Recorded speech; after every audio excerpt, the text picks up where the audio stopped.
نحمده ونصلي على رسوله الكريم أما بعد فأعوذ بالله من الشيطان الرجيم بسم الله الرحمن الرحیم. الله رب العالمین په هر یو کار کې یو ځان له راز دا پروت وي او یو ځان له حکمت وي. څنګه چې انسان ته بعضې خبرې داسې چې د هغې علم انسان ته وي، بعضې خبرې داسې چې د هغې علم انسان ته نه وي. لکه خوشحالي شوه نو انسان ته د دې علم نشته چې یاره په ما به خوشحالي کله راځي. البته خو دته دا پته وي چې یاره په ما باندې سبا خوشحالي راتلونکې ده، نو ده سره دا ګارنټي نشته چې یاره زه به را خوشحالي پخپله ووینم او که به یې ونه وینم. دقسې عام دی، انسان ته د دې خبرې ګارنټي نشته چې یاره په ما به غم کله راځي. او له ټولو نه ښه غټه خبره دا ده چې انسان ته د دې پته هم نشته چې یاره په ما به مرګ کله راځي. دا ولې الله رب العالمین دا خبرې دا ځان سره ایښي دي، د دې علم انسان له نه دی ورکړی. زه به تاسو ته د دې یو مختصر واقعه بیان کړم. واقعه دا ده چې د موسی علیه السلام یو امتي و.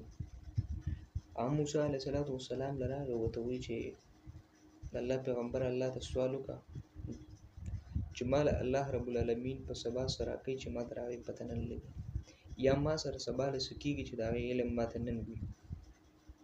مطلب چې په مستقبل کې ما سره څه کېږي چې د هغې علم ما ته په نن ورځ باندې. موسی علیه السلام ورته وویل چې داسې چل وکړه چې دا سوال مه کوه، ځکه چې په هر یو شیز کې د الله رب العالمین یو راز و یو حکمت وي. نو ته مهرباني وکړه دا قسم سوالونه په ما مه کوه. هغه ورته ډېر سخت شو، ورته وویل چې نه ته خامخا الله ته ووایه، دا سوال زما لپاره وکړه. خیر موسی علیه السلام مجبور شو، امتي و. موسی علیه السلام الله ته رجوع شو او الله ته سوال وکړو.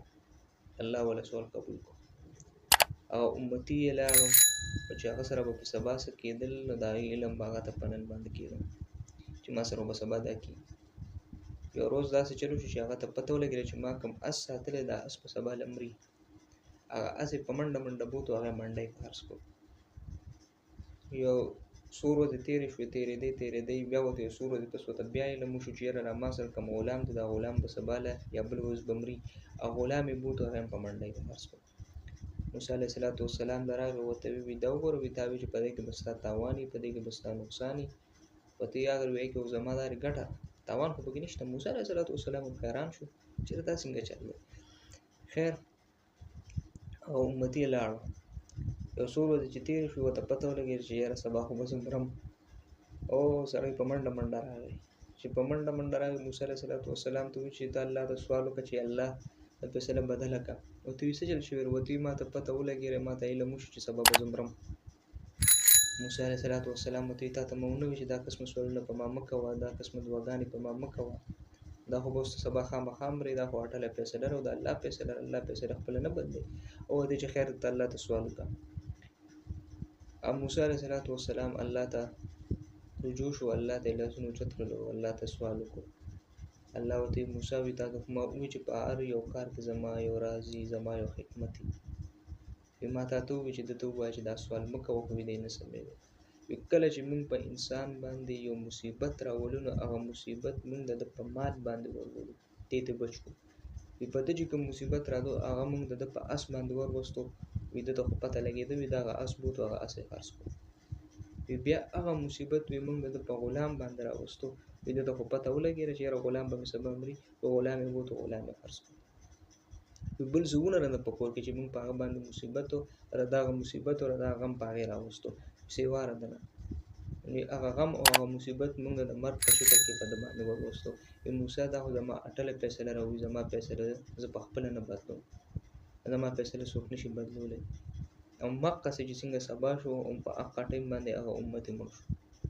د دې وجې نه د الله رب العالمین په هر یو کار کې راز وي، په هر یو کار کې حکمت وي. نن سبا ډېر خلک په دې خبرو کې اخته دي چې یاره دا موږ ته د دې خبرو علم ولې نشته، موږ ته د خوشحالۍ علم ولې نشته، موږ ته د غم علم ولې نشته، دا پته موږ ته ولې نه لګي چې یاره موږ به په پلانکې نیټه باندې مرو. صیبه خو تا ته پته ولګېده چې ته به 2 کاله پس مرې، نو ته به د اوس نه روټۍ خوراک پرېږدې، ته به د اوس نه ځان له زړه خوړل شروع کړې. د دې د وجې نه د الله شکر ادا کړې. دا د الله یو ډېر لوی نعمت دی چې د بعضې خبرو نه موږ نه خبر یو او د هغې علم الله سره دی. امید لرم چې دا ویډیو به ستاسو خوښه شوې وي. د الله رب العالمین د موږ له په دې خبرو باندې عمل کولو توفیق راکړي. لاول مال او بیا تاسو له. والسلام.